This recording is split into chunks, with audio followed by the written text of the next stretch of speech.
ఏమంటే దేవుడులారా, మీ దశమ భాగాలు, మీ కానుకలు యోగ్యమైన పరిచర్యలకు మాత్రమే చెందాలండి.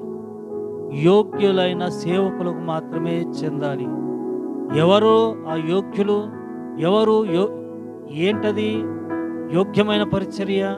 అంటే నిజముగా ఆత్మల భారముతో, అత్యాసక్తితో, నిద్రాహాలు మానుకొని రాత్రింబగలు దేవుని రాజ్య వ్యాప్తి కొరకు ప్రయాసపడుతున్నారు చూడండి. అలాంటి సేవకులకు, అలాంటి పరిచర్యలకు సహకరించండి. మీ దశంభాగాలు, మీ ప్రత్యేకమైన కానుకలు ఇవ్వండి.